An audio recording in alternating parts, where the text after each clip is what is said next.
All hail Biafra. This is Biafra Liberation Army Network coming to you again.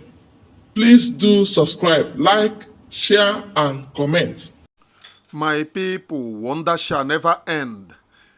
Follow who know road, they say, so that you no go miss road.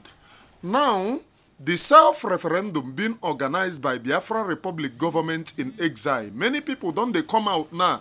They talk say, this is a very good move. And Simon, being the prime minister of the Biafra Republic government in exile, have done something that Nigerian government failed to do. That is giving the people the right to vote which way they belong.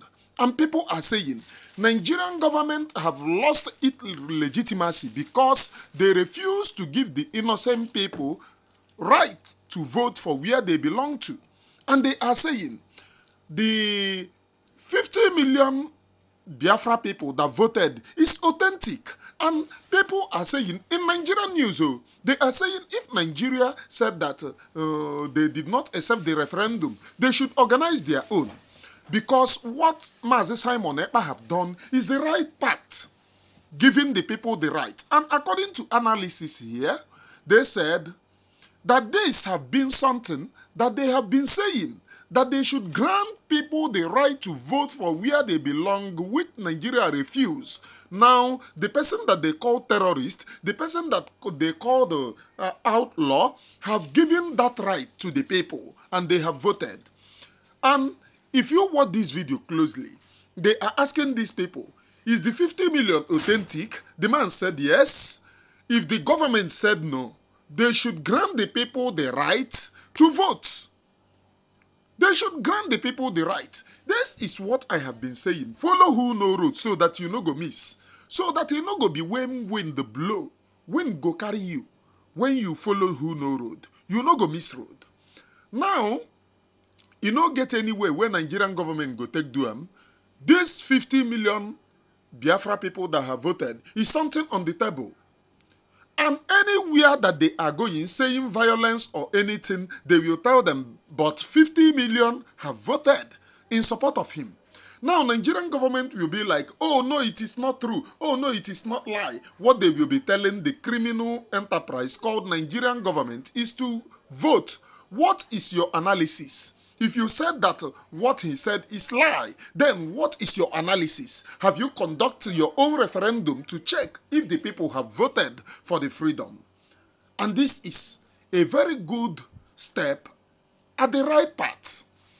Without talking too much, my people, I go allow all of you to watch this very good thing that I'm watching. In Nigerian news now, they are now deliberating that the referendum is authentic, no longer fake, as Nigerian state used to tell you. Oh, it is fake, no longer fake. Please watch, someone is going and to play share. it for you. You know, whether in economics or in the other room, or if you don't play it, someone else is going to play it for you.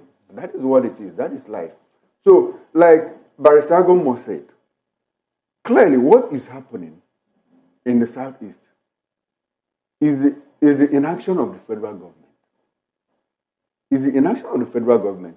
If you ask me if Simon Ekpa is speaking or acting in the larger interest of the Igbo people, to an extent, I'll say yes. To what extent is that? To the extent that there's a vacuum that the federal government left. Federal government refused to address fundamental issues about the existence of an ethnic group. Left it festering. And like I said, vacuum doesn't exist in life. So he had to step in. Not just now. Nnamdi Kanu stepped in. Owazurike stepped in, to fill those gaps. So if the federal government had acted responsibly, those gaps will not exist. So there will be no person to fill it. Now, the issue now is, do you see how federal government has contributed to this? The federal government, people of the Southeast, people of the Southwest, people of the North Central have been calling for a referendum to decide how we want to live together as a union. And clearly the federal government has said no. And I don't know why they are jittery about the whole thing. See, referendum is a democratic tool used all over the world for people to decide whether they, not just about agitation, not just about being in a union. In some countries, you conduct referendum before you even amend the constitution.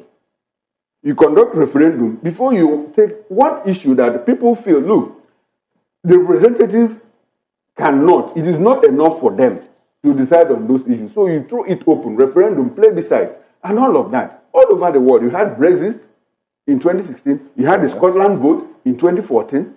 Even a military leader, Pervez Musharraf, in Pakistan, used referendum to stabilize his government. So the moment the federal government refuses to put referendum as part of our constitution so that people can, before you even go to the National Assembly to make amendments, the referendum, people can say, let us decide whether we want, in Ireland, they conducted a referendum to decide whether they should adopt same-sex marriage. Yeah, exactly. So why do you think the government is small over this whole happenings? Because the federal, which happening? I'm talking about the sit at home, which actually has been making the Southeasterners lose a whole, like so much money. Every Monday, the Southeasterners, they have to sit at home. The 5 states, they sit at home for Mondays. And is that okay for the Southeastern economy and even the Nigerian economy at large? Fina, the issue about economy and fundamental existence of the people, they are two different things. Okay. I'm not sure the Southeast people have come out to say that they are losing money. Yes. Because, if you make all the money and you don't have a decision about how you are governed, you don't make input about how someone governs you, then that economic well-being doesn't make sense. Sitting at home, just one day that Nigerians organize protests from 1 to 10 of August, we have a report that says that 400 billion naira is what Nigeria loses as a nation. Now we come back again to the Southeast, happen to be part of this country that sits at home every Monday. Now, Mr. Chukwuma Okoro, the money that this region is losing, is it economically okay for that region and for Nigerian government? Fina, the day we had a protest for one day and we lost 400 billion naira. On the day we didn't do the protest and gained 400 billion naira, what did we do with the 400 billion? Take it back again to the Southeast, Mr. Chukwuma. These people have been sitting at home for so many months. It's even getting to years now. Fina, this issue about the fundament is not accidental. It speaks to the fundamental existence of a people. A people in a union who says, look, this is what we want.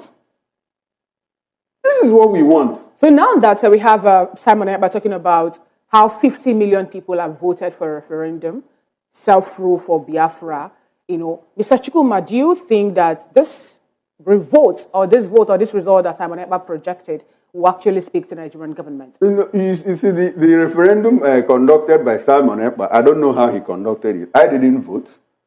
I've asked a few people, they didn't vote too.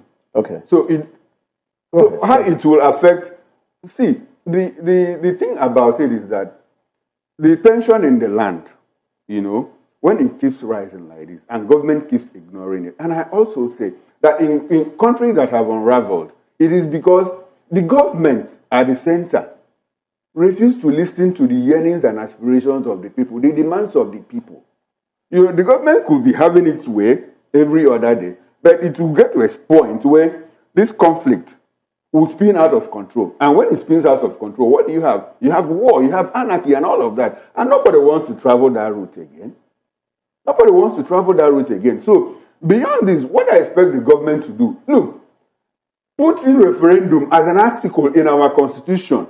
Fina, let me tell you, in all honesty, in all sincerity, if you conduct a referendum today, if you conduct a referendum and ask people from the Southeast whether they want to remain part of the union or not, I'm very sure a whole lot of people will say we want to remain in Nigeria. That is what. So let me bring it back to Barrister now.